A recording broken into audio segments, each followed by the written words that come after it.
Bien, bonjour à tous.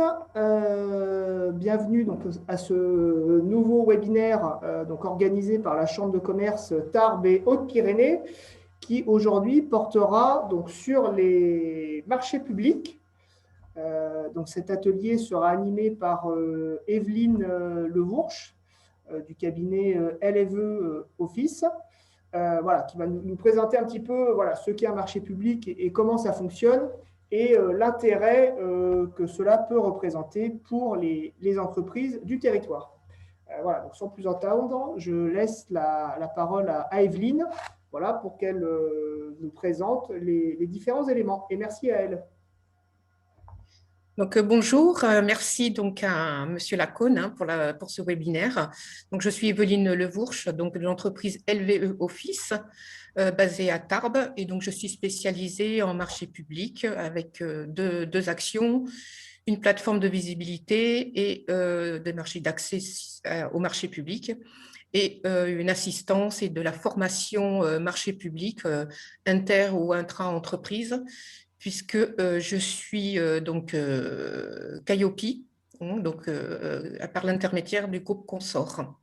Alors aujourd'hui, on va essayer de désacraliser les marchés publics, et donc pour ce faire, un petit rappel.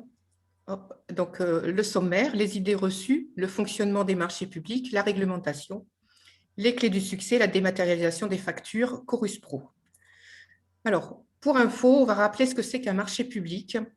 C'est un contrat administratif qui est conclu à titre onéreux entre un organisme public et un fournisseur ou un prestataire pour répondre à différents besoins d'un organisme public, bien évidemment, donc soit en matière de travaux, en matière de fourniture, en matière de services.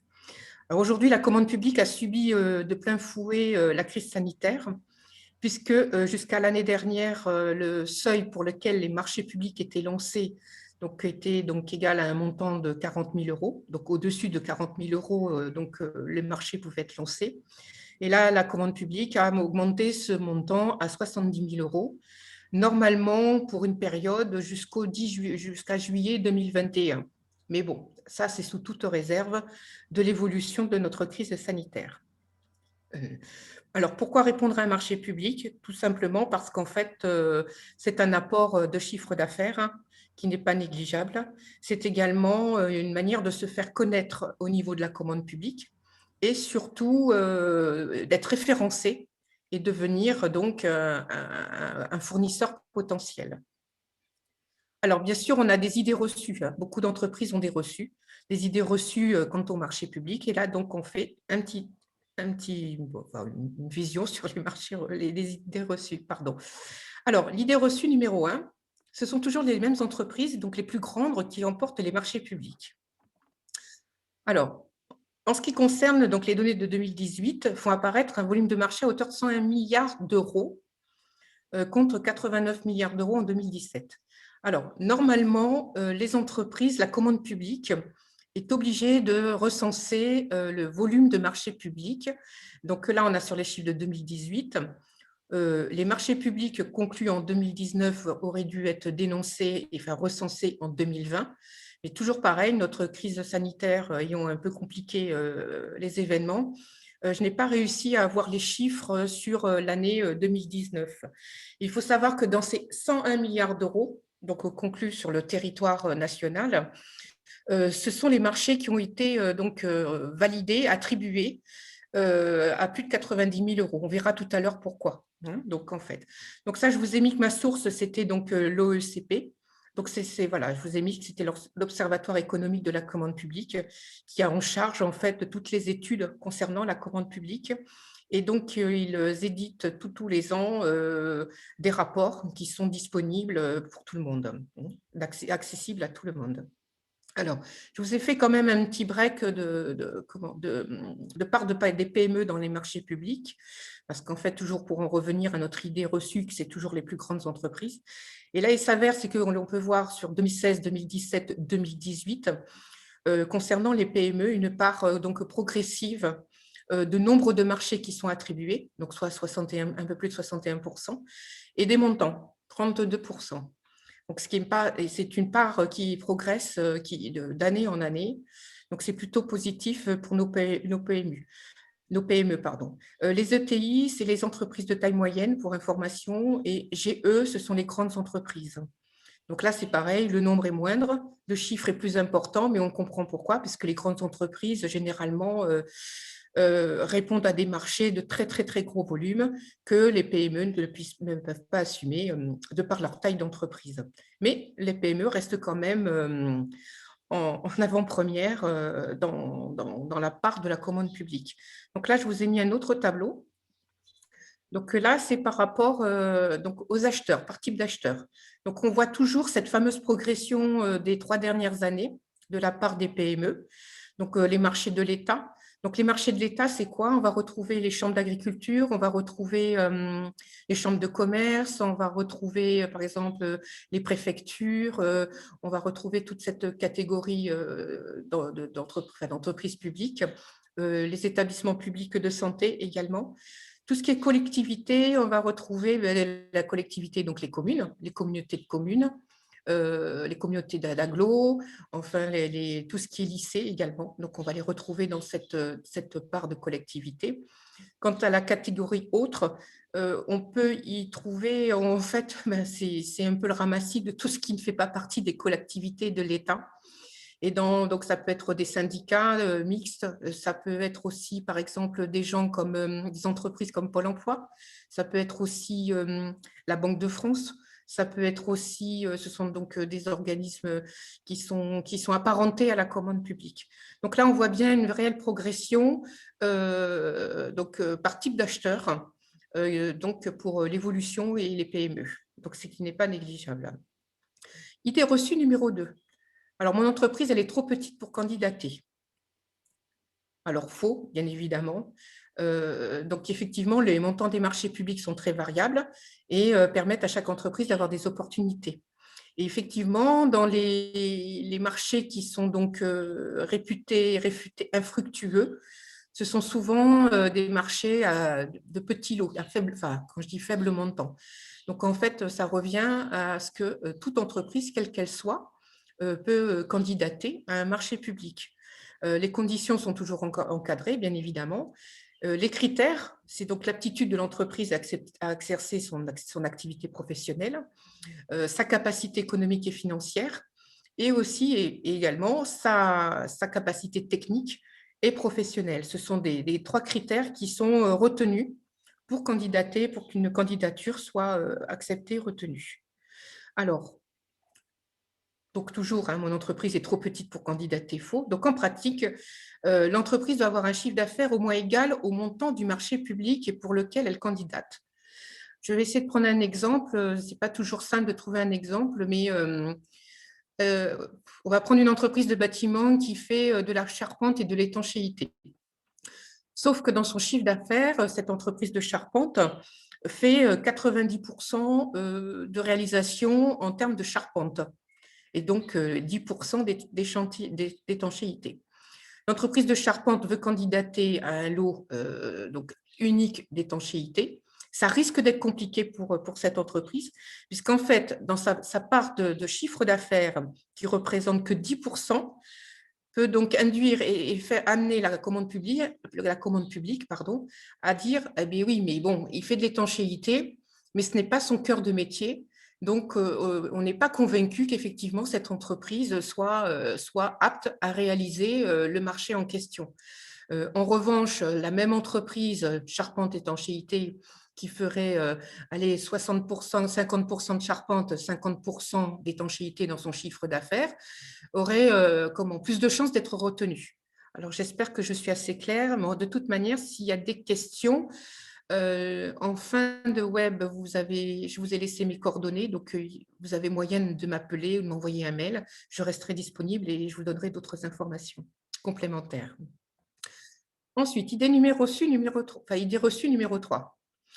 Des accords officieux sont établis au préalable entre l'acheteur public et l'entreprise de bonne entente et annulent toute concurrence avant le dépôt de l'offre.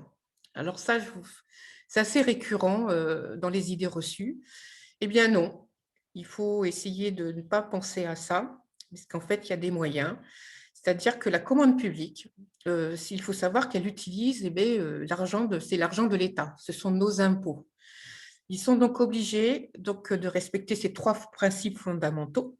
C'est la liberté d'accès à la commande publique, l'égalité de traitement des candidats et la transparence des procédures. Il faut savoir qu'en matière de commande publique, quelle que soit la nature, travaux, fournitures ou services, vous avez effectivement un référent technique qui va donc monter ce qu'on appelle le cahier des charges techniques. Donc lui, il est là dans son projet. Et à côté de ça, vous avez le service marché public qui, lui, effectivement, est là pour donc, passer le marché et vérifier justement du bon respect de ces 3 principes fondamentaux. Alors, c'est vrai que l'attribution des marchés est totalement transparente, ce qui permet aux candidats non retenus d'obtenir toutes les informations sur les conditions d'attribution. Ça veut dire qu'aujourd'hui, vous n'êtes pas retenu, vous recevez de la commande publique, donc une lettre, soit par mail ou par courrier, donc une information qui vous dit, écoutez, l'entreprise, je prends Dupont, vous n'avez pas été retenu pour telle et telle raison. Et la commande publique a l'obligation de vous indiquer le bénéficiaire du marché ainsi que le montant du marché. Voilà. Donc là, si vous avez des doutes par rapport à ça, il ne faut pas hésiter à revenir vers la commande publique pour avoir plus d'informations. En tout état de cause, vous voyez, en cas de rupture d'égalité entre les candidats ou d'incompréhension, vous avez la possibilité de saisir le tribunal administratif. Alors, il ne faut pas hésiter à le faire parce qu'en fait, c'est une procédure qui est libre. Et si vous avez le sentiment d'une injustice, il ne faut pas hésiter à mettre en place cette procédure devant le tribunal administratif et se dire, et il ne faut surtout pas se dire oui, mais ça va être long, mais non, il faut aller jusqu'au bout de son idée dès lors qu'on a le sentiment d'avoir été lésé dans l'attribution du marché. Il faut savoir que maintenant, on a le délit de favoritisme qui a été mis en place. Ça, c'est important parce que personne n'en parle. Vous voyez, ce n'est pas si vieux que ça date de 2016. S'il y a constat de favoritisme, la commande publique, donc la personne qui a validé le marché, peut être punie, vous voyez, jusqu'à 2 ans d'emprisonnement et jusqu'à une amende de 200 000 euros. Il faut savoir que ça fait réfléchir pas mal de personnes et que ça permet aussi d'avoir justement cette transparence dans les marchés publics. Alors, idée reçue numéro 4. Le délai de paiement est trop long. Alors, effectivement, on peut penser que le délai de paiement est trop long, mais de toute manière, le délai maximum de paiement pour l'État et les collectivités, c'est 30 jours. 30 jours à partir du moment où ils ont validé votre facture. À partir de là, si votre facture, au bout de 30 jours n'a pas été réglée, vous avez la possibilité de demander des intérêts moratoires et une indemnité forfaitaire de 40 euros, me semble, par jour de retard de paiement. Alors là, je vous ai mis un encart sur la dématérialisation des factures via Chorus Pro. On en reparlera tout à l'heure parce que Chorus Pro, justement, accélère le traitement des factures et de fait le paiement. Donc là, l'utilisation de Chorus Pro est un véritable outil. Alors, le fonctionnement des marchés publics et la réglementation en vigueur. Alors, les marchés publics, donc en fait, pour rappeler, c'est un contrat. Donc, c'est un contrat pour lequel la commande publique a besoin de faire réaliser des travaux, d'acheter des fournitures ou des prestations. Donc, c'est un contrat qui est conclu à titre onéreux et donc c'est un échange économique et un contrat qui est composé de différents documents. Ce qu'on appelle le règlement de consultation, l'acte d'engagement et divers éléments donc, dans le dossier qui permettent une étude de dossier. Alors, ce contrat est composé donc de divers documents. Décidément, ce matin, je bégaye. Alors, au ce stade de l'ensemble des documents élaborés par le département sont réunis dans un dossier de consultation des entreprises, ce qu'on appelle un DCE. Et donc, ce DCE, vous y retrouvez donc différentes pièces nécessaires à la consultation pour donc l'étude. Et vous devez donc trouver tous les éléments utiles pour l'élaboration des candidatures et des offres. Alors, la première chose à retenir, c'est l'avis de publicité. Donc, quand il y en a, parce que ce n'est pas toujours le cas, mais l'avis de publicité, donc ce qu'on appelle l'AAPC, c'est un document qui en fait fait une synthèse ce qu'il y a dans le marché, la date, la nature du marché, s'il est alloti, si c'est un marché, comment dirais-je, ce qu'on dirait MAPA, si c'est un accord cadre, vous avez donc tous les éléments. Vous y retrouvez donc après un acte d'engagement. Donc ça, l'acte d'engagement, c'est le document, je dirais, le plus important dans un dossier de consultation, puisqu'en fait, c'est un acte qui vous engage, vous. Admettons que vous faites une erreur. Je vais prendre un exemple. Vous avez votre bordereau de prix que vous avez, donc votre devis que vous avez établi à hauteur de 12 000 € hors taxe. Voilà. Et que, en fait, en remplissant votre acte d'engagement, vous avez indiqué 11 000 €. Alors, de deux choses l'une, soit la commande publique, faute, rature, faute, erreur dans l'acte d'engagement, donc votre offre est rejetée, ou alors la commande publique peut dire ah ben oui, mais vous avez donc validé l'acte d'engagement à hauteur de 11 000 € hors taxe, et donc nous, on valide, vous serez retenu à hauteur de 11 000 € hors taxe, et dans ce cas-là, vous n'avez plus de recours pour dire mais attendez, je me suis trompée, il aurait fallu que voilà, non, c'est ça, ça sera trop tard. Donc c'est vraiment un document, il faut vraiment y porter beaucoup d'attention parce que c'est vraiment le document qui est essentiel lorsque vous répondez à un marché public.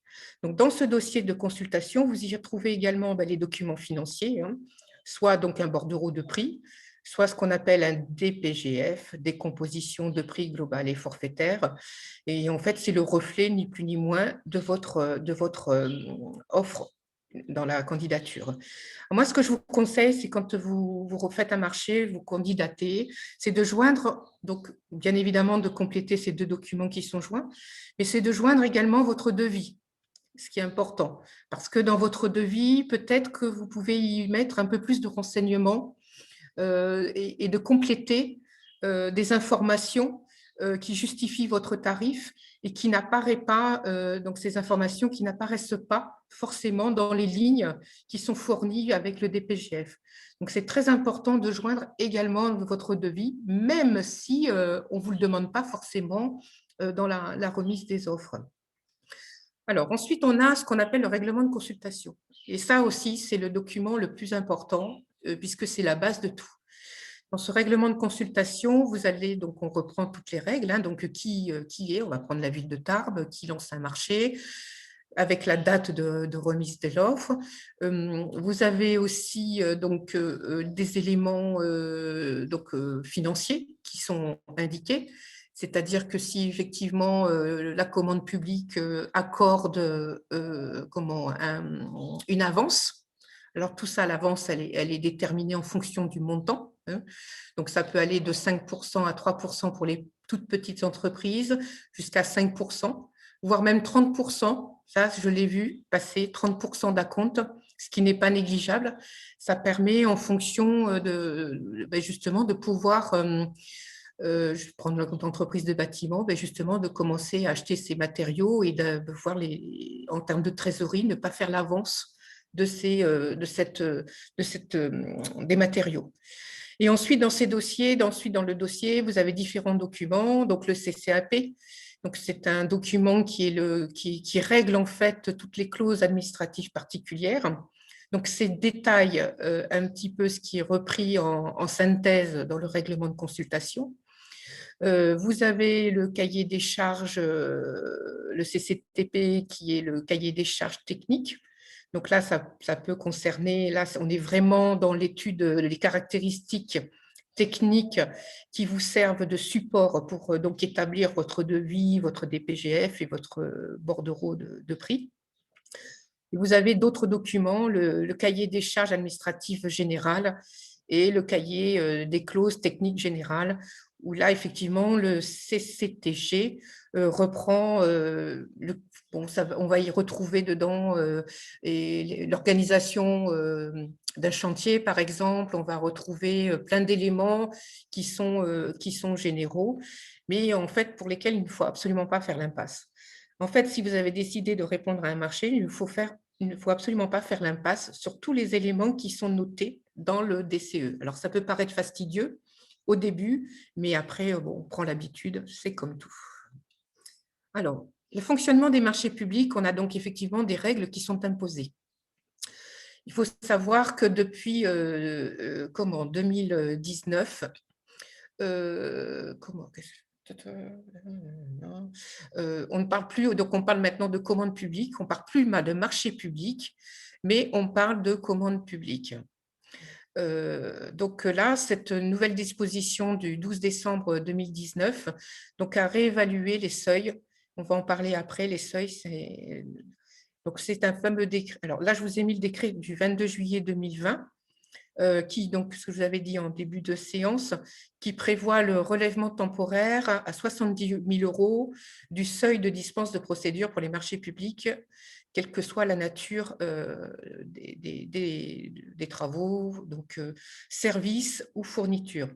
Donc, ce qui veut dire, c'est qu'en dessous de ce seuil de 70 000 €, la commande publique, en fait, consulte les entreprises qu'elles souhaitent. Ce qu'on appelle, ce sont des marchés de gré à gré. Donc, et à partir de 70 000 €, donc là, donc la commande publique est obligée de passer ce qu'on appelle en marché public et donc de dresser un dossier de consultation et donc rentrer dans le principe donc, des marchés publics. Alors, on espère que cette autorisation qui est valable jusqu'au 10 juillet 2021, il semblerait qu'ils le poursuivent jusqu'à décembre 2022.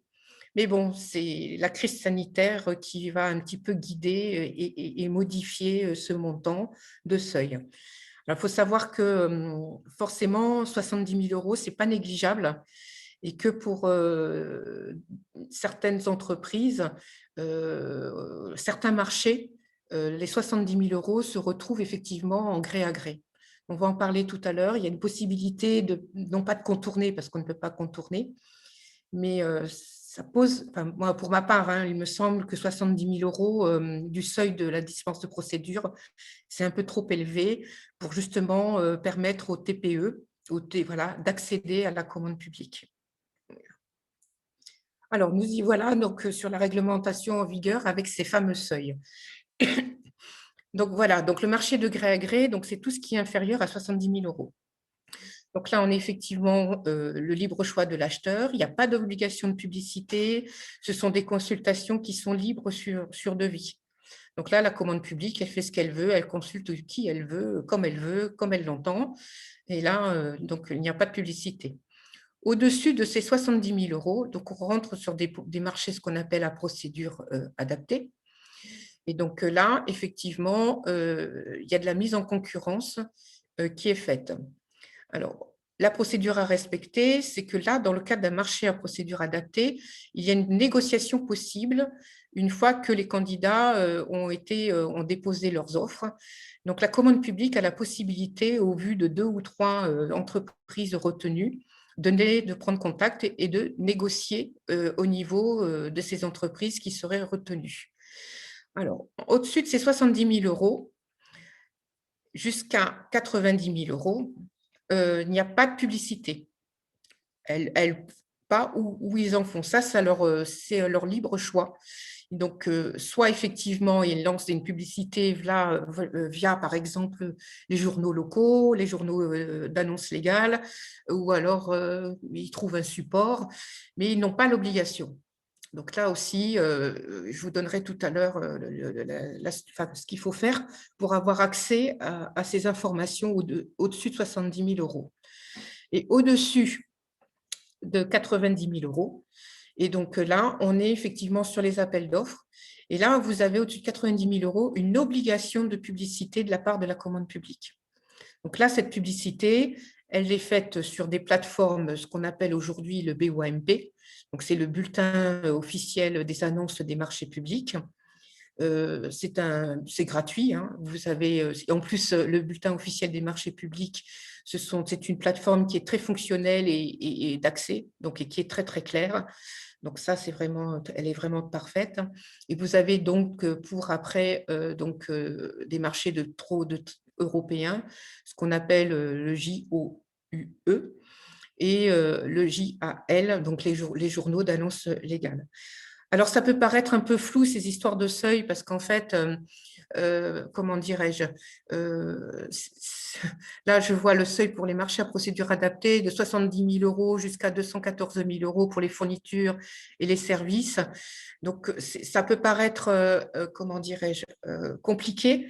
Et ce qu'il faut retenir sur ces seuils, c'est donc la publicité libre ou adaptée entre 70 000 et 90 000 et 90 000 où c'est obligatoire. Et je vous dirai tout à l'heure pourquoi on va s'y retrouver. J'espère que je ne suis pas trop confuse. Vous me le dites surtout, n'hésitez pas. Alors, les clés du succès pour donc remporter un marché public. Comment être informé du lancement? Comment évaluer si l'on peut répondre? Et comment déterminer quoi répondre? Alors, d'abord, la première chose, donc vous avez des conditions administratives. La première, c'est de ne pas avoir fait l'objet de moins de 5 ans d'une condamnation pénale, quelle qu'elle soit. Ne pas être soumis à une procédure de liquidation judiciaire. Or, si une entreprise est en redressement judiciaire, ça ne pose pas de problème. Elle peut donc candidater dès lors qu'elle joint son jugement de redressement judiciaire. Il faut être impérativement à jour de ses obligations sociales et fiscales.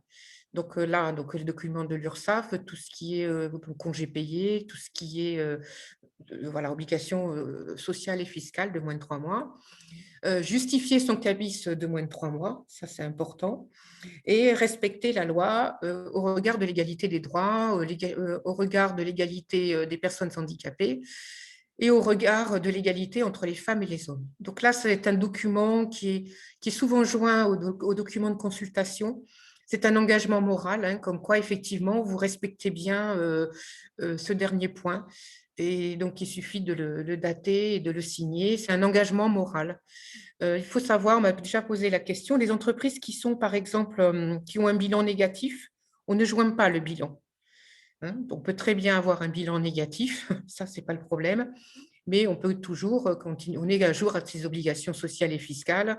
Et donc là, le bilan négatif n'est pas à fournir, donc ce n'est pas une entrave à la candidature à un marché public. Alors, pour être informé de la passation d'un marché, c'est ce que je vous disais tout à l'heure. Pour les marchés inférieurs à 70 000 €, il n'y a pas de publicité. Donc, en fait, on est bien sur une mise en concurrence directe. Donc là, il n'y a pas 36 solutions. C'est d'anticiper les éventuels besoins de la commande publique en rencontrant les utilisateurs directs en fonction de la nature de son activité. Ça, c'est important de le faire, d'autant plus que ce qu'on appelle le sourcing au niveau de la commande publique est en train de se développer. Donc, qu'est-ce que c'est que le sourcing?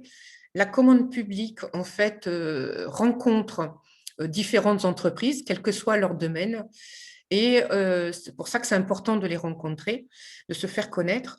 Et le jour où, effectivement, ils ont besoin donc ils anticipent et qu'ils donc projettent dans l'année de refaire, par exemple, toute leur communication interne ou de refaire des bâtiments ou d'acheter des pelleteuses, je dis des exemples. Donc, eux, ça leur permet, en rencontrant les entreprises, de construire leur cahier des charges, d'être au plus près de leurs exigences techniques et de fait d'être au plus près de leur budget. Donc, ce n'est pas négligeable de se faire référencer et en plus, vous faites référencer en tant que fournisseur potentiel. Pour les marchés de hauteur supérieure à 70 000 €, donc là, en fait, on est sur que la commande publique a l'obligation de déposer et donc son dossier de consultation sur un portail dématérialisé. Alors effectivement, il n'y a pas de publicité, mais ces dossiers de consultation sont disponibles sur différentes plateformes officielles. Donc, on a marchépublic.fr, je vous ai mis Dématampin, je vous ai mis achatpublic.com, marché sécurisé pour tout ce qui est l'armée, par exemple, public, tout le gouvernement. On va retrouver la préfecture aussi dans cette catégorie.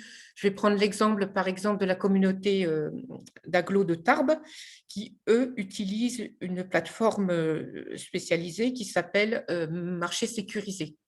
Donc là-dessus, c'est leur plateforme officielle qu'ils ont retenue.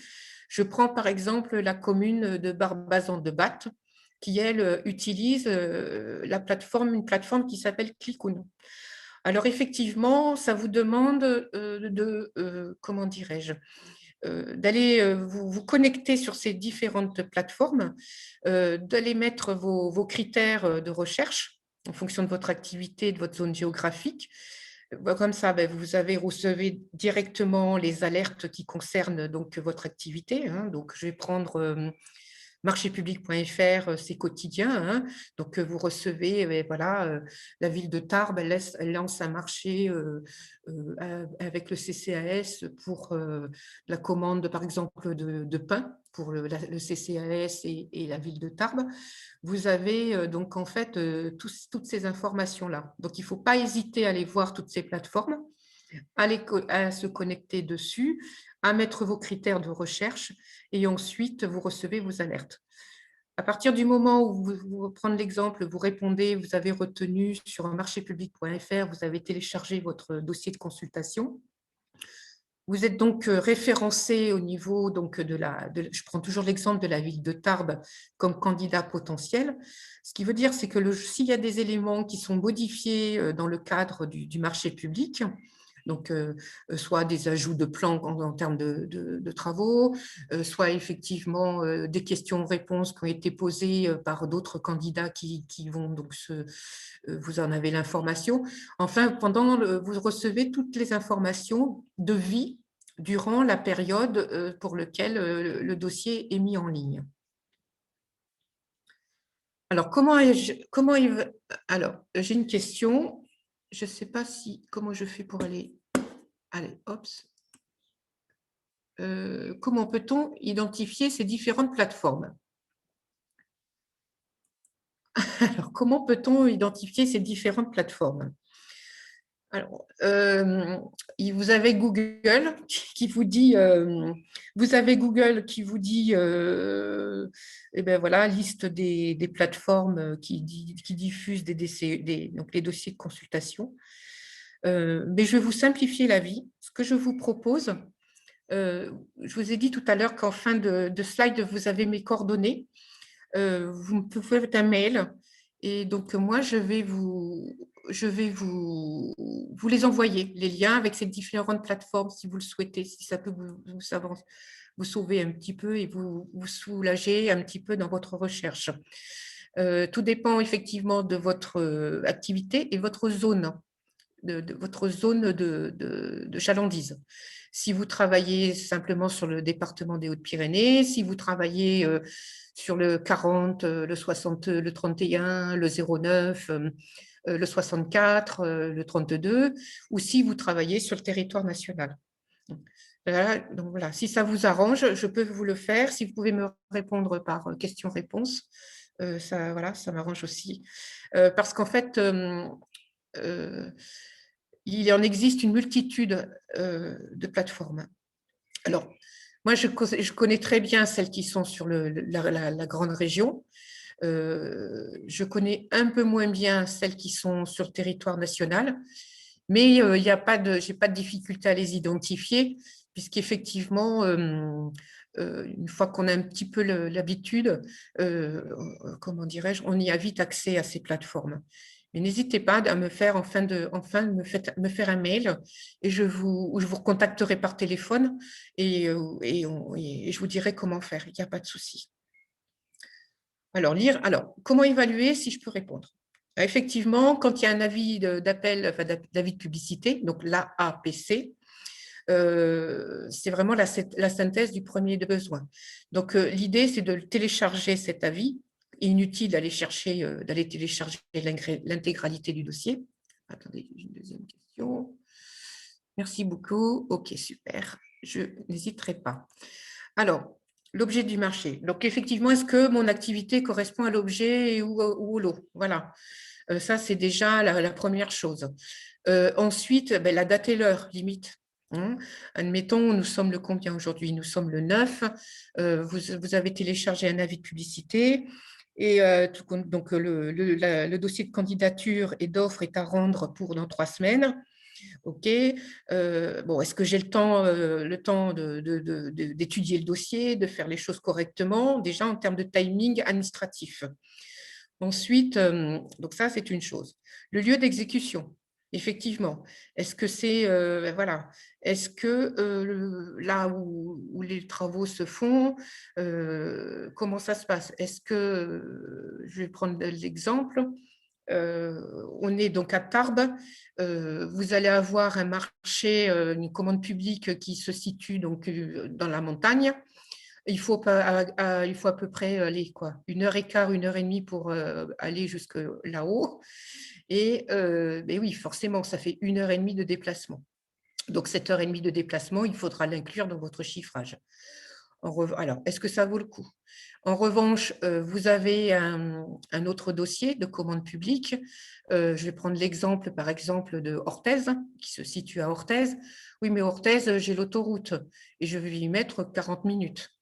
Donc, vous voyez ce que je veux dire. Quelquefois, c'est important de savoir le lieu d'exécution par rapport, donc à son chiffrage, parce que effectivement, ça génère un coût. Et le délai. Donc, normalement, dans les ce qui est précisé, c'est les délais d'exécution.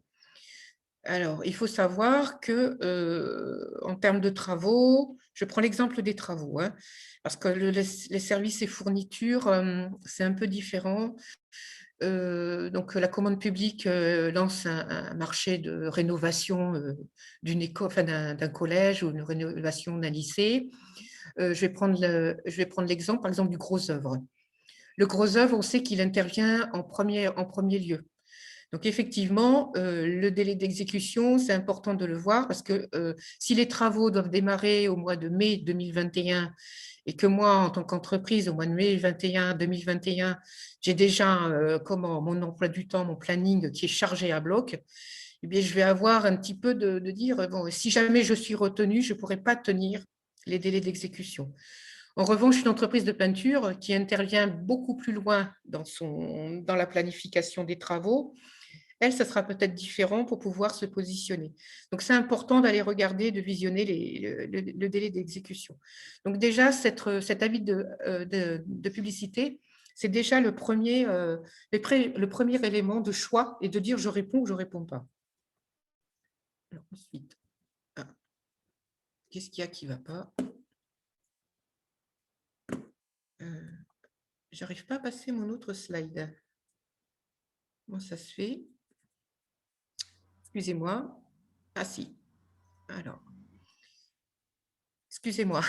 Donc, comment évaluer si je peux répondre? Donc, effectivement, vous êtes dit, ça y est, OK, j'ai lu l'avis de publicité. Donc, en fait, ça y est, je télécharge. Donc, je télécharge le règlement de consultation. Il faut savoir que sur les plateformes, le règlement de consultation ne demande pas d'identification au préalable.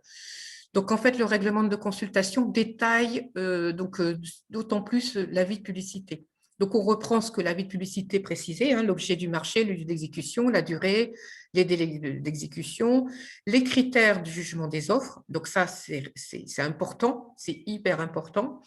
Les modalités de réponse, alors papier ou électronique. Je vous ai mis le mot papier parce qu'en fait, certaines commandes publiques ou organismes assimilés publics et qui déposent via des plateformes des dossiers de consultation demandent quelquefois l'envoi de la réponse par papier. C'est très, très rare, mais c'est par papier. Donc, voilà. Mais sinon, depuis octobre 2018, en fait, tout se fait de manière électronique via donc, les plateformes de téléchargement. Ce qui est important aussi, c'est donc de lire le cahier des clauses techniques particulières, parce que là, effectivement, dans ce cahier technique, vous avez en fait tout ce qui est donc le besoin réel et les attentes de la commande publique. C'est un document hyper important également, parce qu'en fait, ce cahier des clauses techniques particulières vous sert également de support pour le mémoire technique qui sera à joindre à votre dossier de candidature. On y reviendra tout à l'heure là-dessus. Effectivement, quand vous avez un dossier de consultation, vous avez l'obligation de lire l'intégralité du dossier si vous décidez de répondre au marché. C'est hyper important pour avoir la suite, pour ne pas faire d'impair et ne rien oublier. Alors Vous avez donc vu votre dossier DCE, vous avez fait vos études, vous avez fait votre chiffrage, vous avez fait votre devis, vous avez tout préparé et donc vous avez préparé. Donc, je vais revenir sur le mémoire technique. Le mémoire technique, c'est un document qui est obligatoire parce qu'en fait, dans ce document, qui ne doit pas faire 100 pages, hein, c'est pas, enfin, pardonnez-moi l'expression, mais ce n'est pas le catalogue de la Redoute. Dans le mémoire technique, en fait, on présente quoi? On présente votre entreprise, l'entreprise. Là, c'est pareil, on fait une entreprise, on fait une synthèse de l'entreprise. On joint un organigramme, ça c'est important de l'entreprise, un organigramme qui correspond bien évidemment à la réalisation des travaux ou des services que vous proposez ou des fournitures que vous proposez en lieu, enfin, qui correspond à la demande. Et ensuite, vous donc joignez ce qu'on appelle le mode opératoire. Donc, ce mode opératoire, en fait, c'est pour ça que je vous disais précédemment de bien, lorsque vous lisez le cahier des charges techniques, de bien donc noter au fur et à mesure que vous faites votre devis, de noter, alors ça peut paraître complètement basique et scolaire, mais de noter en fait le déroulé de la procédure et de la mise en place de ce que vous proposez à la commande publique. Ça vous sert en fait, ça, les notes que vous avez prises, ça vous sert justement à préparer votre mode opératoire et de retranscrire, je dirais donc en langage clair et net, tout ce que vous allez mettre en place pour le mode opératoire. Dans les mémoires techniques, on va y retrouver également, mais là en ce moment on est en plein Covid, donc il faut absolument noter les mesures prises donc pour les garanties sanitaires. On va retrouver également, si vous avez une procédure interne de gestion des déchets, donc ça c'est important. Vous voyez différents documents de points qui sont importants à développer dans ce mémoire technique, tout en sachant qu'il ne faut pas qu'il fasse 300 pages, quoi, parce que là, la commande publique, ça ne va pas le supporter. Donc, on pourra en revenir, c'est pareil. Donc, si par rapport aux mémoires techniques, vous avez besoin de compléments d'information par rapport à ça, n'hésitez pas à me faire un mail ou de me contacter par téléphone. Je vous donnerai un petit peu plus de détails par rapport à ça. Je suis à votre disposition. Donc là, vous avez préparé votre dossier, vous êtes opérationnel. Donc là, une fois que vous êtes sur la plateforme où vous avez téléchargé votre dossier, vous avez un onglet donc, qui vous dit voilà, déposer mon dossier. Donc là, la priorité, c'est de vérifier tous vos prérequis techniques. Je pense par exemple à marchépublic.fr. Il faut que Java soit donc à jour. Mais ça, normalement, le système fait que ça vous le demande automatiquement. Donc, il suffit de vérifier vos prérequis. Il suffit également d'aller, vous avez aussi un onglet des tests en live pour justement tester votre dépôt et voir si vos prérequis, tout est correct. Il ne faut pas hésiter à le faire parce que c'est important. On vérifie qu'effectivement, votre ordinateur ne bloque pas pour le dépôt des éléments. Donc là, il faut savoir que votre réponse, elle est composée en 2 parties. Donc, il faut savoir que vous avez une réponse qui est donc à la candidature et vous avez un dossier qui correspond à votre offre. Alors, plus vous serez clair dans l'organisation de vos documents, plus la commande publique, ça va lui soulager parce qu'en fait, quand on a une date et heure de dépôt de dossier, donc admettons que la ville de Tarbes demande le 10 mars à midi de déposer le dossier, je vous conseille, moi, de le faire ou la veille ou le matin de bonne heure pour éviter l'engorgement du réseau Internet. Et ce qui se passe, c'est que la commande publique, à 14 heures, elle ouvre la salle des marchés. C'est-à-dire qu'il y a des verrous. La commande publique, qui se situe donc de l'autre côté, ne peut pas déverrouiller l'accès au dossier avant 12 heures. Donc, on revient à ce que je vous disais tout à l'heure. On est donc sur la transparence des procédures et le traitement de l'égalité des candidats. C'est-à-dire que toutes les entreprises qui candidatent auront tous leurs dossiers qui seront ouverts à 12 heures. Donc, la commande publique va découvrir les offres à ce moment-là. Donc, pour que ça soit lisible, et ça, c'est du vécu, hein, je me suis entretenue avec une commande publique, le service des marchés publics. Et en fait, ce qui leur pose problème, c'est qu'ils vérifient en matérialiser les documents. Et quand c'est dans le mauvais ordre et que quand les éléments sont mélangés de droite et de gauche, et bien, en fait, il y a une usure. Et ça peut, alors peut-être pas les rejeter vos offres parce que, comment dirais-je, ils n'ont pas le droit. Mais bon, ça les fatigue. C'est du vécu, hein. Vous imaginez, ils ont 30 dossiers, c'est lourd pour eux aussi.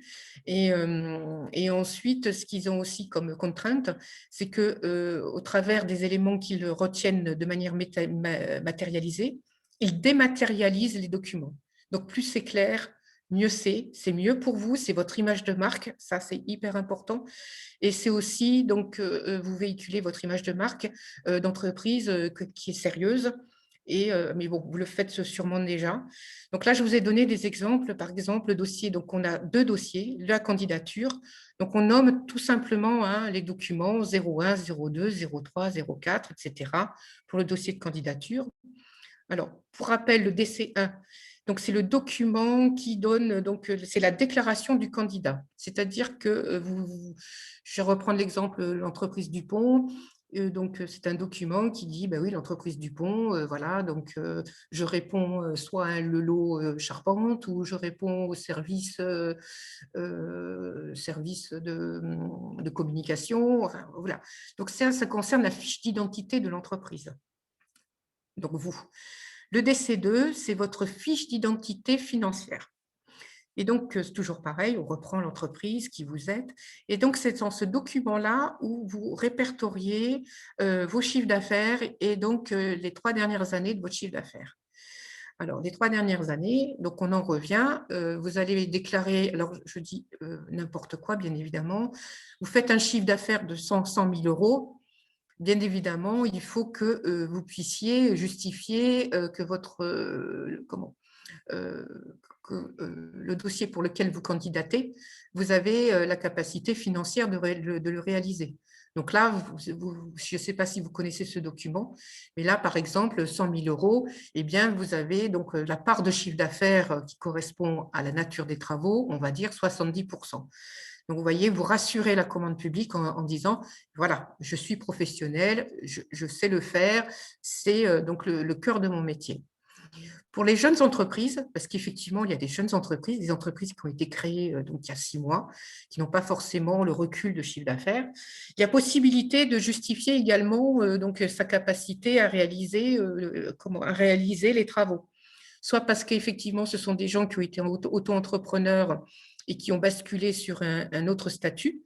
Donc là, effectivement, ils peuvent indiquer les chiffres d'affaires qu'ils ont fait précédemment. Comme vous devez joindre la liste des travaux similaires, c'est l'occasion de retracer tout ce que vous avez indiqué, l'antériorité des différents chantiers ou services ou fournitures que vous avez pu faire. Donc, vous voyez, ça plus conforté sur votre capacité financière à assurer la prestation. Ensuite, vous avez un autre document qui s'appelle l'offre. Donc là, je vous reprends l'acte d'engagement, où là, zéro défaut, zéro erreur. Vous mettez le DPGF, donc accompagné de votre devis, le planning, s'il est joint au dossier, et votre mémoire technique. Alors, je vous conseille de joindre ces documents sous format PDF, parce qu'en fait, c'est les plus simples en termes de transmission. Est-ce que ça va pour tout le monde, là? Oui?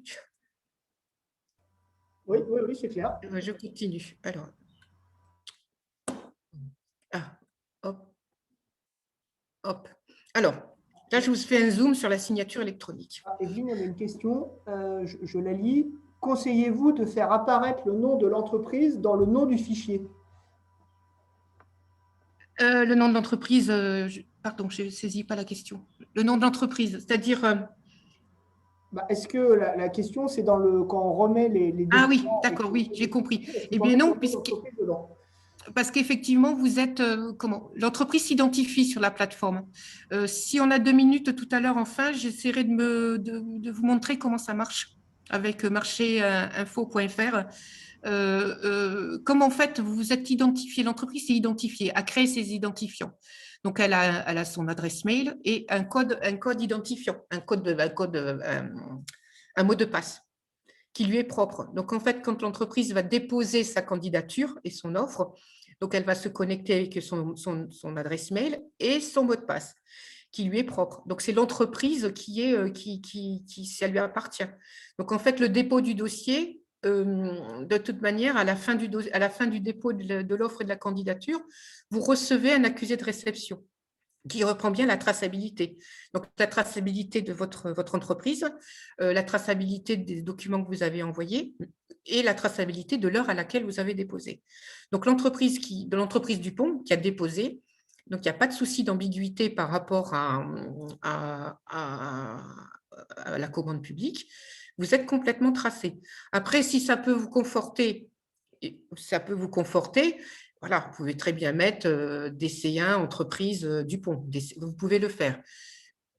Non, mais en fait, ça n'a pas de sens. Sauf si le règlement de consultation le demande. Ça, c'est possible aussi. Ça peut arriver que le règlement de consultation, quand il vous indique donc pour le dépôt du dossier, de bien préciser ces éléments-là. Mais à 90%, ce n'est pas nécessaire. C'est bon? Alors, attendez, j'ai des questions.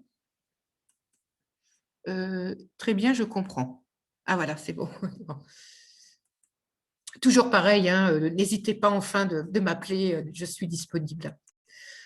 Alors, je vais fermer. Alors, zoom sur la clé de signature électronique. Alors là aussi, on a vécu un grand moment puisqu'effectivement, octobre 2018, obligation pour tout le monde de déposer son dossier en dématérialisé et d'avoir une clé de signature électronique. Donc, cette clé de signature électronique, certaines commandes publiques l'exigent. Je vais prendre par exemple l'armée. L'armée exige le dépôt dématérialisé avec une clé de signature électronique. Alors, ça a été le grand moment, donc tout le monde essayait de se fournir de cette clé électronique. En plus, donc, ce sont des organismes référencés du gouvernement qui donc délivrent ces clés, qui sont donc en fait sous forme d'une clé USB et qui permettent de signer électroniquement les dossiers. Aujourd'hui, ça s'est quand même bien assoupli et fort heureusement parce qu'en fait, cette signature électronique qui a été obligatoire pendant X mois a été vraiment un frein aux TPE, PME pour répondre au marché public. Ça, c'est clair. Aujourd'hui, heureusement, c'est beaucoup plus souple. C'est-à-dire que vous pouvez déposer de manière dématérialisée les dossiers sans signature électronique. Et la commande publique vous dit, si l'attributaire du marché, donc l'entreprise qui sera retenue du marché, à ce moment-là, pourra signer donc, le marché, une fois qu'il sera notifié, soit par l'intermédiaire d'une signature électronique avec cette fameuse clé, soit maintenant, ils sont beaucoup plus souples, ils vous appellent. Donc, si on est en local, l'entreprise va se déplacer et va dire, bon, ben, OK, je viens signer dans les locaux. Ou alors, si on est un peu plus loin, donc ça se passe par mail ou ça se passe de manière beaucoup plus souple. Donc, voilà. Mais bon, ça dépend toujours, cette clé électronique, ça dépend un petit peu de votre activité et ça dépend pour qui vous candidatez. Sachant que voilà, l'armée, voilà, c'est assez spécifique. Hein. Donc, vous le verrez à la lecture des règlements de consultation, c'est assez spécifié. La priorité, de toute manière, c'est de développer, c'est de déposer de manière dématérialisée. Ça, c'est une obligation. Et ça, la dématérialisation, c'est via le portail d'origine. Donc, la signature électronique, quand même, faut quand même préciser que donc, elle est nominative et généralement, c'est le chef d'entreprise qui a donc sa qualité d'engager la société. C'est lui seul, puisque c'est lui seul qui doit engager l'entreprise. S'il y a des groupements momentanés, Donc, tous comment alors, qu'est-ce que je disais? Alors, comment choisir? Il manque des phrases. Donc, effectivement, tout ce qui est groupement, donc sous-traitance, groupement, donc tout le monde doit signer également de manière électronique quand on le demande. Alors, ça peut paraître un peu compliqué, mais normalement, ça ne pose pas de problème une fois qu'on est sur le site. Après, ça peut paraître, enfin, voilà, ça peut paraître lourd, mais en fait, lorsque vous êtes en visuel sur la plateforme, c'est beaucoup plus simple parce qu'on voit vraiment les différentes étapes. Si on a le temps, on verra tout à l'heure.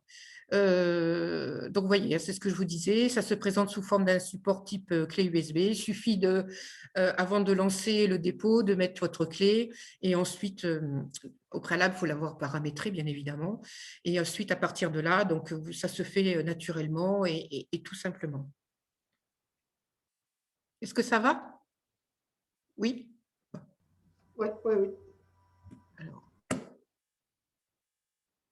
Alors, la dématérialisation des factures Chorus Pro.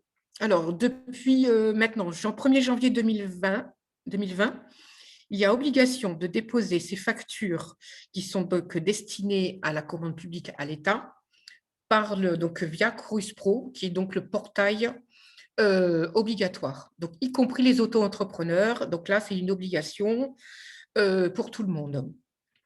Pour information, le gouvernement est en train de préparer autre chose. C'est-à-dire qu'ils sont en train de préparer ce qu'on appelle les factures privées. Alors, ils ne savent pas sous quelle forme. Alors, ce que j'appelle facture privée, c'est-à-dire que moi, je suis une entreprise de peinture. J'ai fait des travaux dans la société Dupont. Donc, je facture à la société Dupont. Et bien, bientôt, je devrais passer par un portail qui sera adapté. Et ça sera une obligation. Soit un portail privé qui bifurquera sur Chorus Pro, soit directement sur Chorus Pro. Alors, c'est un projet qui est à l'étude concernant ces factures privées. Pour le moment, il n'y a rien d'établi, mais ils ont prévu d'ici 2025. Alors, petite information aussi concernant ces fameuses factures Chorus Pro. Tout ce qui est payé par la trésorerie. Donc, la trésorerie, je vais prendre par exemple le département des Hautes-Pyrénées, donc qui paye les factures. Donc, on dépose sa facture sur Chorus Pro. Je suis toujours l'entreprise de peinture. J'ai fait des travaux au département. Donc, je dépose ma facture sur le portail de Chorus Pro pour le département des Pyrénées, des Hautes-Pyrénées. Ma facture est validée. Donc, en fait, le département valide la facture. Donc, ça part directement à la trésorerie pour paiement. Et donc, entre le transfert du département des Pyrénées, des Hautes-Pyrénées, et la trésorerie, il y a une bifurcation vers le Conseil d'État, vers la Cour des comptes. Donc, la Cour des comptes réceptionne en même temps toutes ces factures qui sont adressées à la trésorerie. Alors, pourquoi la Cour des comptes? Sûrement, c'est que pour eux, c'est un support de vérification. Et pour revenir à ce que je disais, ce qu'ils allaient mettre en place pour 2025, c'est pour la traçabilité de la TVA. Voilà, je vous laisse penser à quoi ça va servir. Alors, se connecter à Chorus Pro, je vous ai mis effectivement le lien. Et donc, alors, je vous ai préparé, c'est une vidéo Chorus Pro, elle est fonctionnelle, ça dure 5 minutes, mais ça vous donne les grandes lignes de l'utilisation de Chorus Pro. Et je trouvais que c'était un peu plus ludique que de faire des copies d'écran où ce n'est pas toujours lisible. Donc, si vous n'en voulez pas, vous me le dites. Mais c'est assez sympa, ça c'est bien fait. Alors, le tout, c'est que je la trouve. Alors, oui, les outils d'aide. Excusez-moi, je vais trop vite. Vous avez donc communauté Chorus Pro, donc là qui reprend, vous avez des aides, les tutos, des vidéos, des choses comme ça. Normalement, la hotline, elle est toujours active. Vous avez un chat. Et quand vous êtes dans Chorus, vous avez la possibilité d'envoyer, ils appellent ça sollicitation, mais c'est simplement des questions, des demandes d'information. Allez, on y va. Je vous lance le tuto.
Alors, décidément, excusez-moi. Ah, j'ai raté mon truc. C'est YouTube excusez-moi 2 minutes. Voilà, c'est bon. Alors, question 5.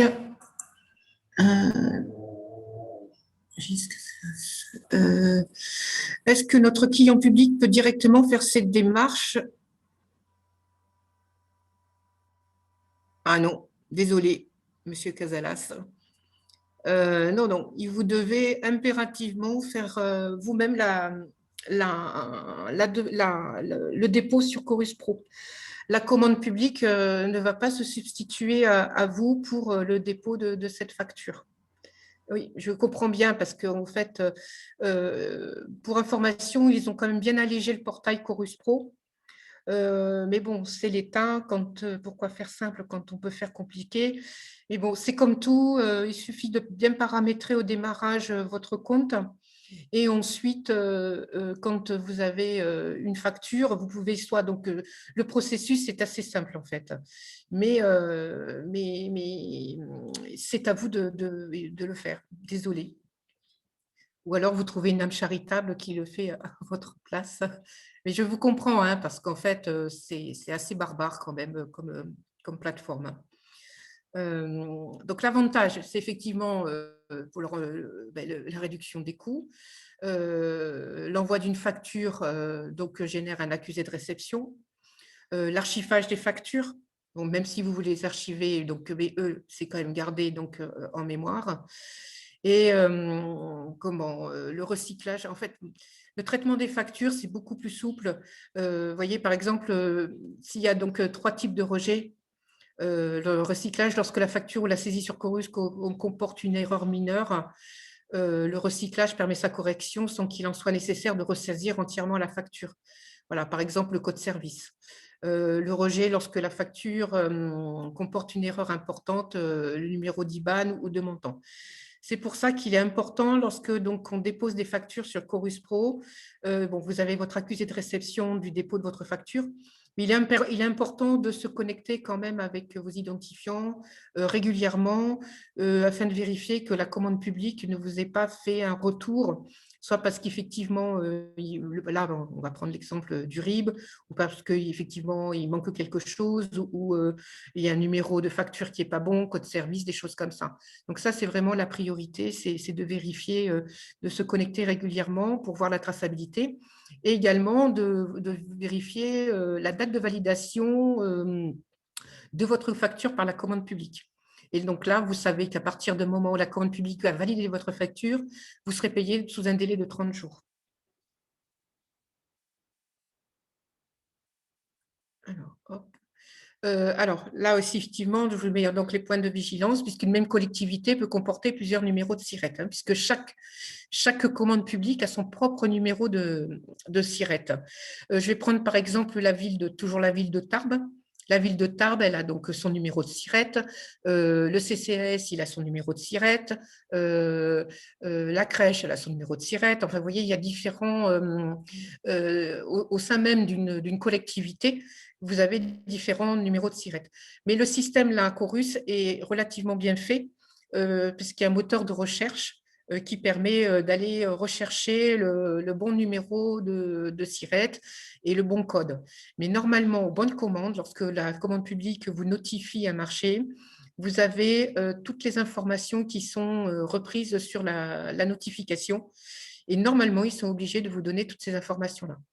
Mais si vous ne les avez pas, après, vous avez Chorus, hein, mais vous avez toujours la possibilité d'appeler le service des marchés, du service des marchés publics, de la commande publique, pour leur dire, attendez, je dois faire ma facture, qu'est-ce que je mets comme référence?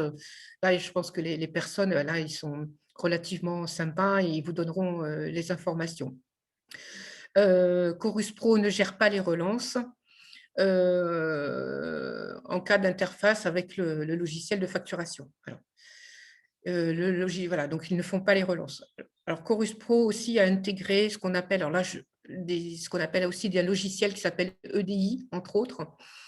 Et c'est un logiciel, c'est une interface qui fait donc entre votre système à vous et Chorus Pro et qui permet de générer énormément de factures destinées à la commande publique. C'est souvent le cas, par exemple, pour des entreprises qui ne fonctionnent que leur chiffre d'affaires à 90%, voire 95% avec la commande publique. Ça leur permet de gérer, ou des grosses entreprises, ça leur permet de gérer un gros trafic de factures. Mais là, pour le coup, dans le département, je ne connais pas d'entreprise qui a ce logiciel. Mais dès lors que l'on a une facture, une, ou on a fait les 5 ou 6 dans le mois, le principe de dépôt, soit sous format PDF, est relativement fonctionnel. Voilà, écoutez, toujours pareil, hein, donc je vous ai mis, alors ça marche pas. Voilà, donc je vous ai mis mes coordonnées, donc vous avez le temps de les noter.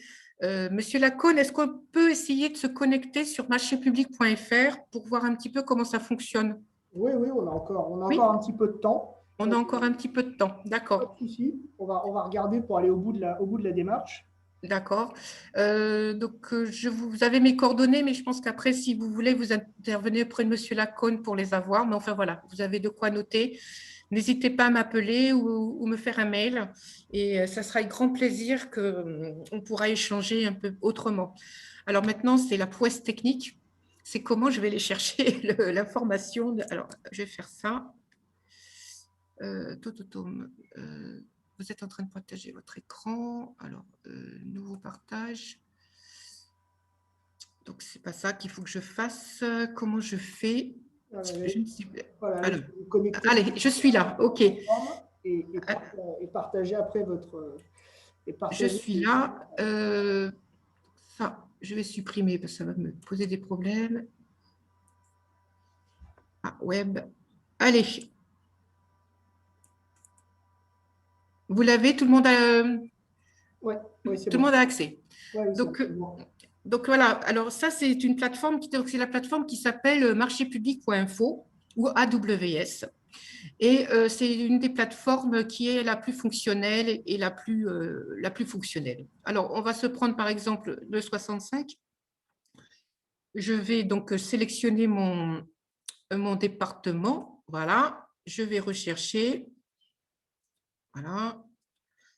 J'habite la campagne, alors Internet, c'est compliqué. Ça va arriver.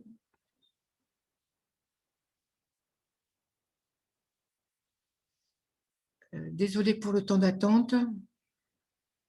Allez, on y va. Ça ne marche pas. Alors, je suis un peu désolée, mais il y a un peu de temps parce que…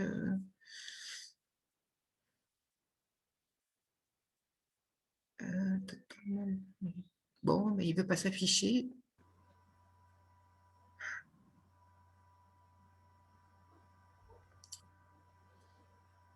Bon, ça ne veut pas s'afficher.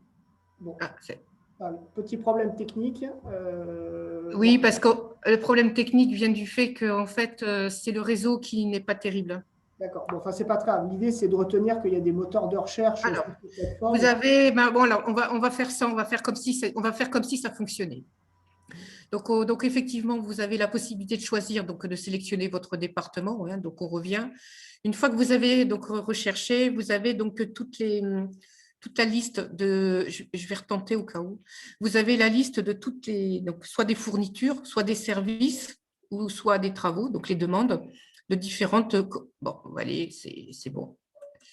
On a compris.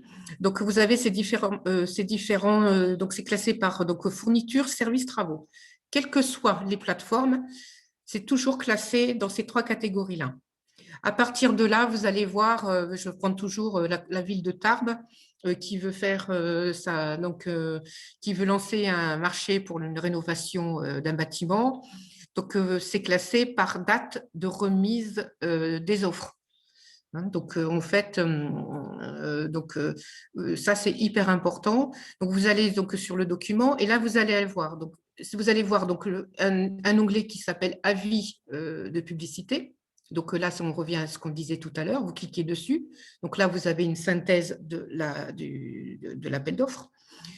Vous avez donc le règlement de consultation, où là, on est en consultation libre. Donc, le règlement de consultation, et là, vous ouvrez le document. Et là, donc, ça reprend en détail ce que l'avis de publicité vous donne. Ou donc, c'est là, effectivement, où on se pose la question de savoir si le marché m'intéresse, où est-ce qu'il se situe, le planning, les exigences. Et à partir du moment où on se dit, ben oui, effectivement, ça m'intéresse. Donc, vous avez un onglet qui s'appelle DCE. Donc, lequel cas, on clique dessus.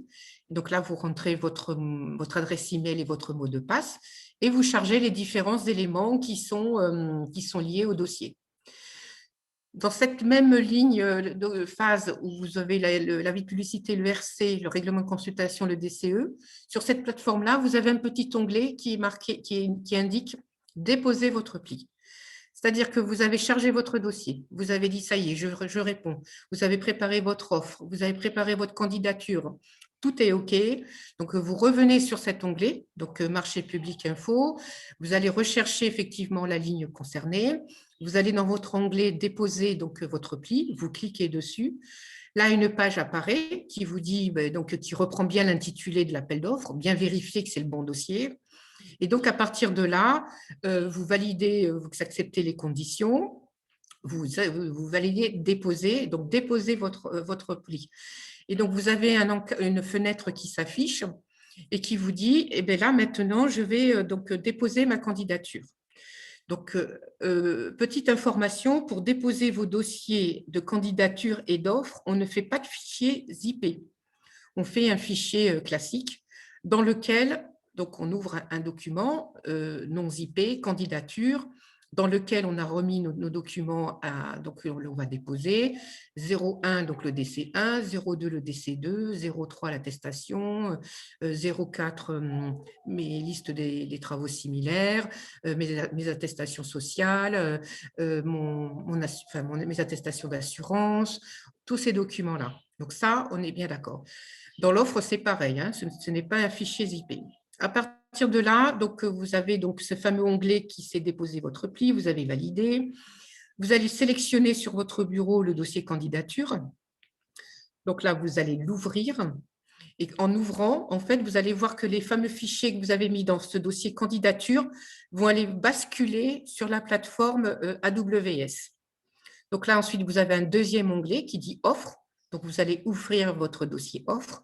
Vous allez donc ouvrir le fichier. Les documents vont basculer dans le dossier « Offre ».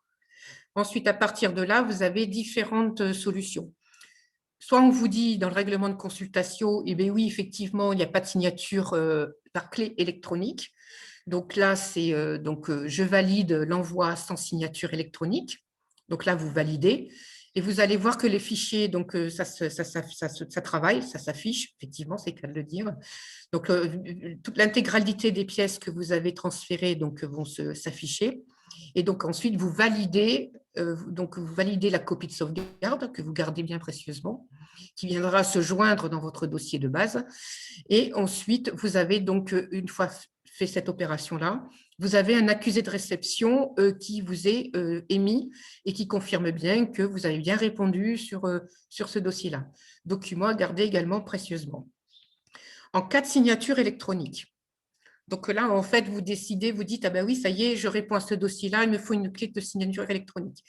Donc là, pensez effectivement à mettre sa clé de signature avant l'ouverture du dépôt de pli.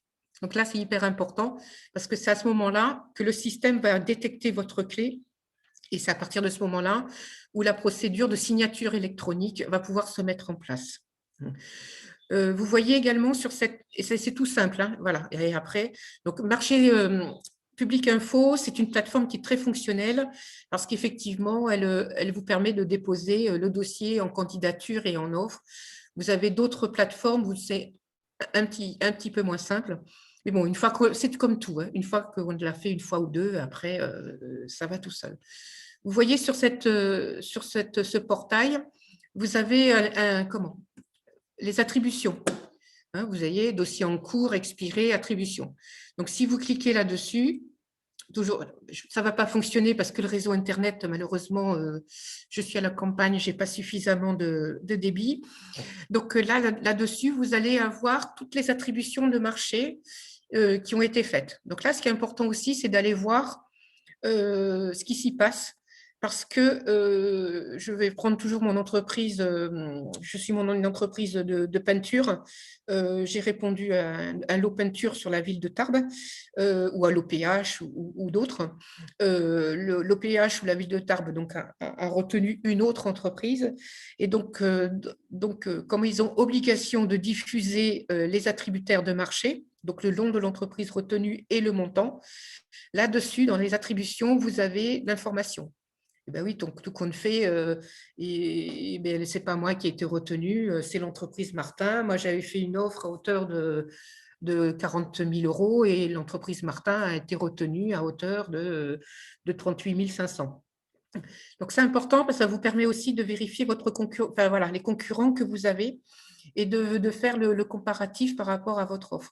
Alors, effectivement, ça peut être chronophage, hein, ces études, mais si vous avez pas de temps à perdre parce on court toujours après le temps, c'est bien de temps en temps d'aller faire un tour et de savoir qui on a en face de concurrence.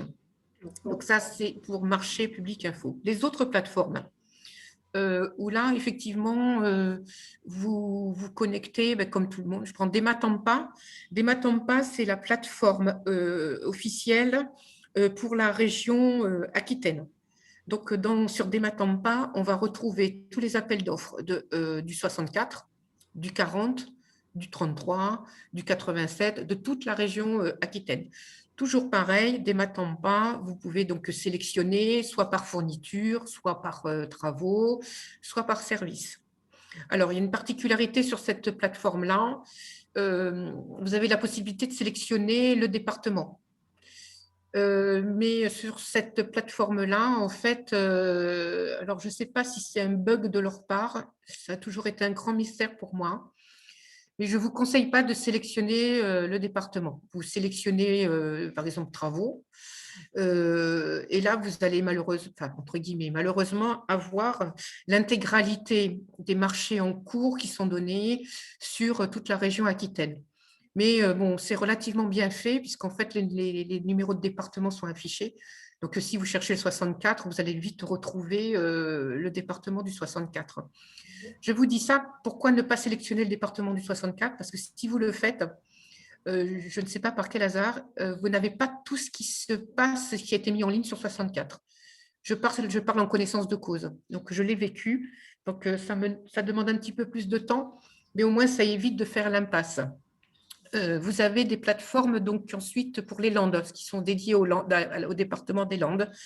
Donc, c'est marchépublic.landes.fr. Donc là, vous allez retrouver uniquement les marchés qui sont donc disponibles sur le département des Landes. Dans le 31, vous avez par exemple la région qui a sa propre plateforme. Voilà, et ça dépend aussi de la nature des travaux. La région, par exemple, s'occupe des financements de tout ce qui est les lycées, par exemple.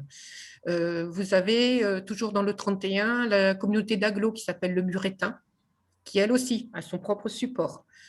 Ça, c'est au niveau local. Ensuite, chaque région a sa plateforme, hein, donc ça, c'est clair.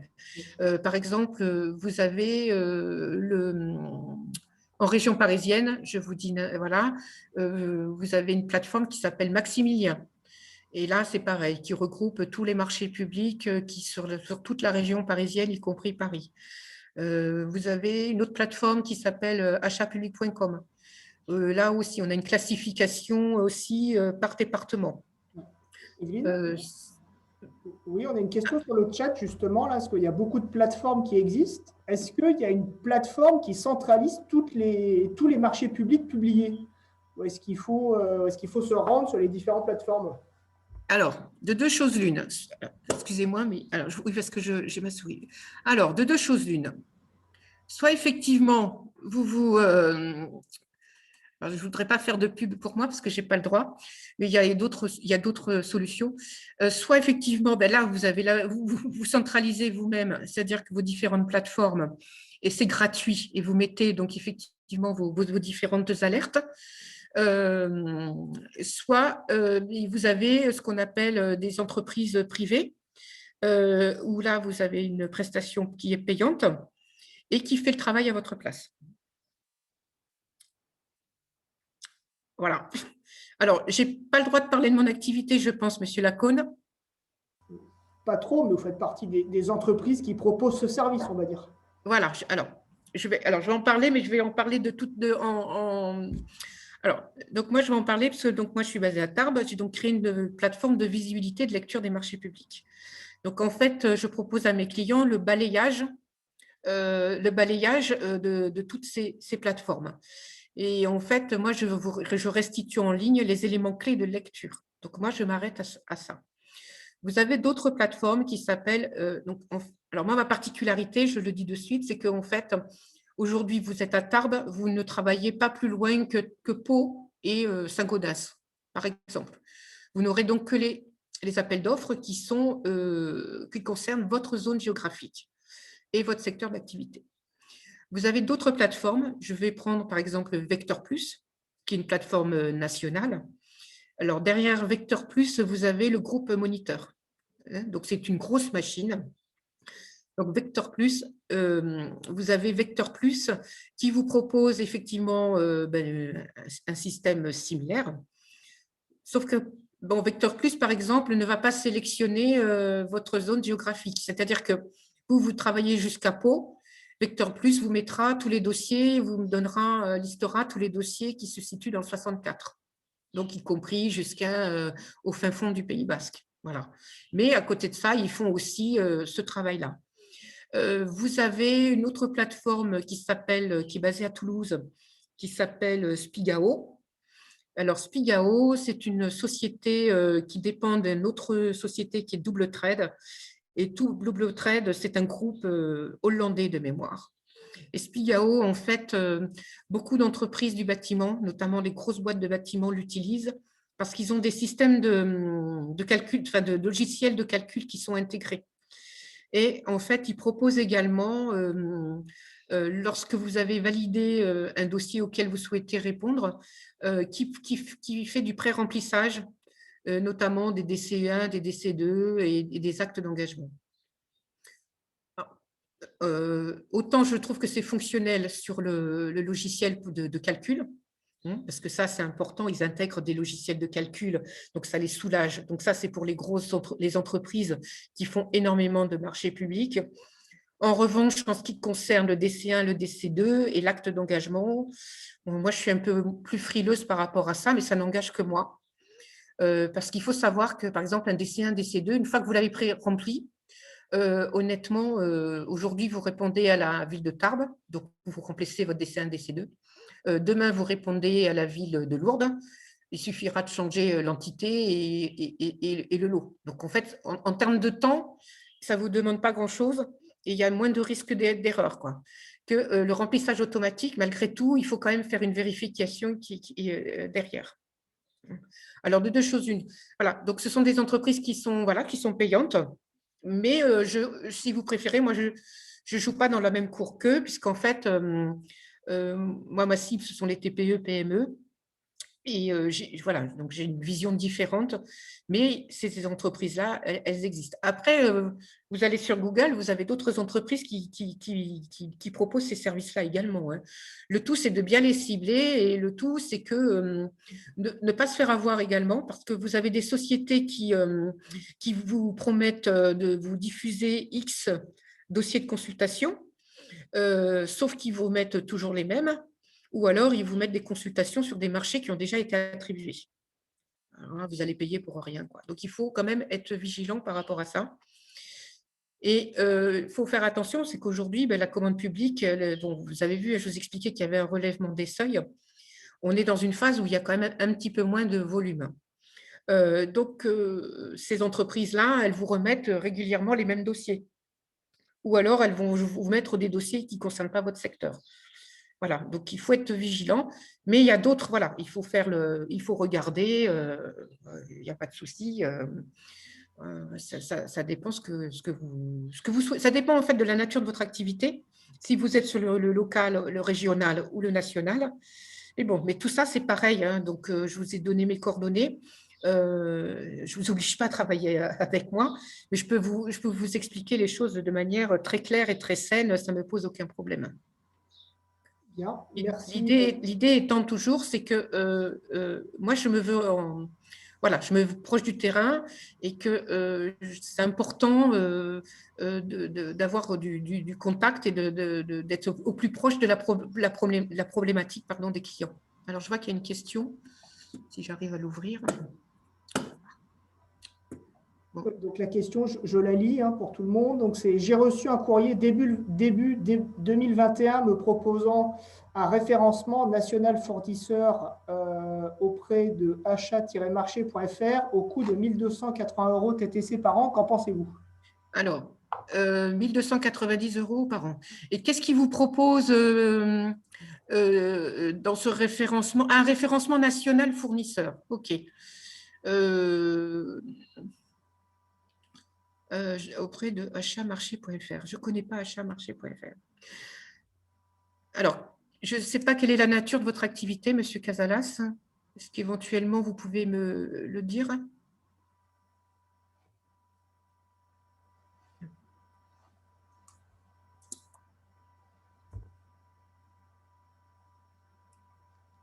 Alors, Monsieur Casalas, pardon. Quelle est votre nature d'activité? Voilà. Donc il dit avis technique, bureau d'études spécialisé. Et puis après, on arrêtera le webinaire après pour tenir les délais. Alors, ça me paraît correct en termes de tarifs, c'est clair. En revanche, il faut savoir ce qui vous met, parce que là, vous dites bureau d'études spécialisé. Alors là, c'est pareil. Si vous payez 1204, c'est pour ça qu'il faut bien voir ce qui vous. Déjà, est-ce qu'ils vous proposent une démo gratuite, déjà une démo gratuite de leur plateforme? Ça, c'est hyper important. Parce que si en fait vous êtes bureau d'études spécialisé dans un certain domaine et que en fait ils vous listent X domaines de bureau d'études, vous n'allez pas gagner de temps, hein, ça c'est clair. Mais si vous avez la possibilité de voir donc achat-marché.fr, s'ils ont la possibilité de vous faire une démo par rapport à votre secteur d'activité et votre activité, ça me paraît plus que correct. Mais à condition que ça ne soit pas un fourre-tout, quoi. Pardonnez-moi de parler comme ça, mais après, ça me semble correct, oui, effectivement. Bien. Écoutez, je vous propose qu'on en reste là pour aujourd'hui. J'ai une autre question, Neuf. Je remercie encore Evelyne pour cette présentation. Donc, ce webinaire a été filmé, donc il sera disponible sur la chaîne YouTube de la CCI Tarbes Hautes-Pyrénées. Donc, vous pourrez le revoir et donc avoir les coordonnées donc, de LVE Office. Voilà, si vous souhaitez en savoir plus pour échanger avec Evelyne. Et donc, je vous dis à bientôt sur notre chaîne. Merci beaucoup et je suis à la disposition de tout le monde. N'hésitez pas à m'appeler ou à me faire un mail. Je serai ravie de vous renseigner. Merci, merci Monsieur Lacône. Au revoir. Au revoir.